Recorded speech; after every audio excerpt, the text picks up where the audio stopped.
Hello everyone, ये video DH Lawrence के एक फेमस पोएम पियानो से रिलेटेड है। डेविड हर्बर्ट लॉरेंस 20वीं सेंचुरी के एक फेमस पोएट, नॉवेलिस्ट और क्रिटिक थे।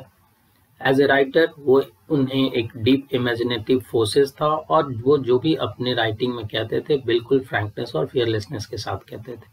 उनका एक बेस्ट जो ऑटोबायोग्राफिकल नॉवेल है सन्स एंड लवर्स जो 1913 में पब्लिश हुआ, उसके बाद वो काफ़ी फेमस हो गया। लॉरेंस का ये जो पोएम पढ़ना हम लोग को पियानो, ये भी एक फेमस पोएम है जो कि राइटर के नॉस्टैल्जिक थिंकिंग के बारे में है। किस टाइप से वो प्रेजेंट में रहते हुए अपने चाइल्डहुड मेमोरीज को याद करते हैं। इस पोएम को उन्होंने 3 क्वार्टर स्टेंजा में कंपोज किया है। साथ ही साथ इसको जो भी उसमें वर्स लाइन है वो कपलेट में है। और जो इस पोएम का जो राइम स्कीम है वो AABB CC TD EE FF है। और इस पोएम में जो पर्सनल प्रोनाउन आई आया है वो पोएट के लिए आया है और इससे हम लोग जान सकते हैं कि जो स्पीकर है इस पोएम का वो खुद पोएट ही है।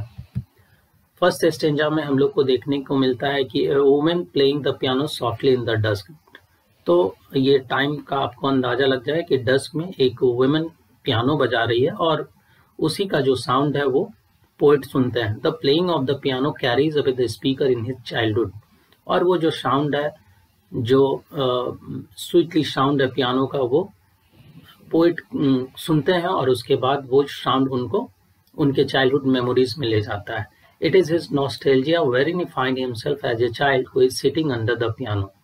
और अपने बचपन में वो जब चले जाते हैं अपनी मेमोरी के थ्रू पाते हैं कि खुद को एक चाइल्ड पाते हैं और जो कि पियानो के नीचे बैठे हुए हैं। The child's mother is playing the piano while he is pressing the small and balanced feet of his mother, as well as he smiles as his mother sings. So जैसे जैसे माँ उनकी गाना गा रही है और पियानो बजा रही है, वैसे वैसे वो लड़का नीचे बैठ के पियानो के नीचे बैठ के अपनी माँ का जो पैर है उसको वो दबाया जा रहा है। और जैसे जैसे साउंड उससे निकल रहा है पियानो का और इसकी माँ का जो जिस टाइप से सिंग कर रही है, तो उसको देख करके उसके चेहरे पे वो लड़का स्माइल कर रहा है। सो ये मेमोरी डीएच लॉरेंस के बचपन का है, जिसके बारे में वो सोच रहे हैं कि किस टाइप से उसकी माँ पियानो बजा रही थी और वो पियानो के नीचे बैठा हुआ अपनी माँ के फीट को प्रेस कर रहा था और जैसे जैसे उसकी माँ गा रही थी वैसे वैसे वो भी हंस रहा था। In the second stanza of the poem, the poet talks about the song which was played by his mother on Sunday evening at home. और उन्हें दिन भी याद है कि जिस दिन उसकी माँ पियानो बजा रही थी वो संडे इवनिंग था और जो धुन वो बजा रही थी वो भी उन्हें याद है। It was winter outside while his mother was playing him in her comfortable warm parlour. और जाड़े का दिन था और उसकी माँ अपने पार्लर में, अपने रूम में पियानो बजा रही थी। द सॉन्ग जो, और खास करके वो एक रिलीजियस सॉन्ग बजा रही थी। The song was so powerful that forces the poet to weep. और उनकी माँ का वो जो बजाया हुआ धुन है, जो गाना है, वो अचानक से उनको रोने पे मजबूर कर देता है। The song was so powerful that forces the poet weep. The poet has presented the piano as his guide. अब वहाँ आप देखेंगे स्टेंजा में कि पियानो को वो अपने गाइड के रूप में लेते हैं। The season winter represents hopelessness, cruelty, as well as despair. But in all such type of situation, the poet's mother was playing the piano. Perhaps he had believed that these situations are not permanent.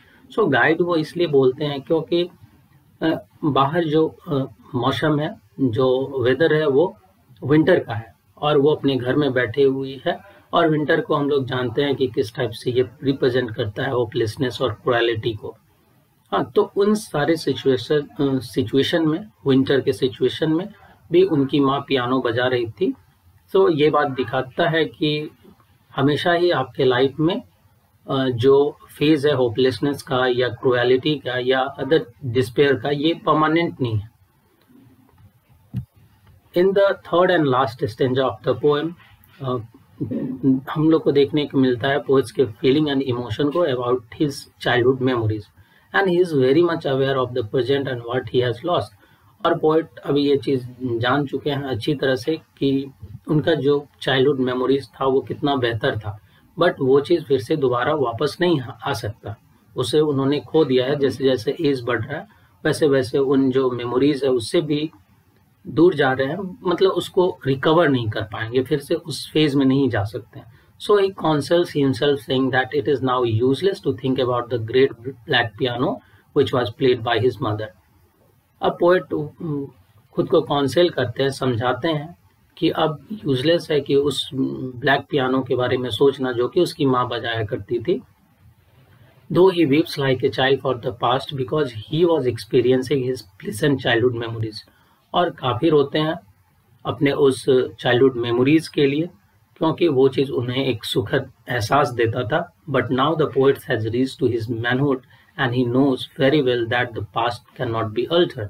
सो अब poet अच्छी तरह से जान गया है कि वो तो उनका पास्ट था और उसको अब वो वापस से रिक्रिएट नहीं कर सकते. सो उन चीज़ों के बारे में सोचना अब व्यर्थ है. तो ये था पोएम D.H. लॉरेंस का पियानो जो कि काफ़ी फेमस है. Hope it will certainly help you in your preparation of exam. Thank you.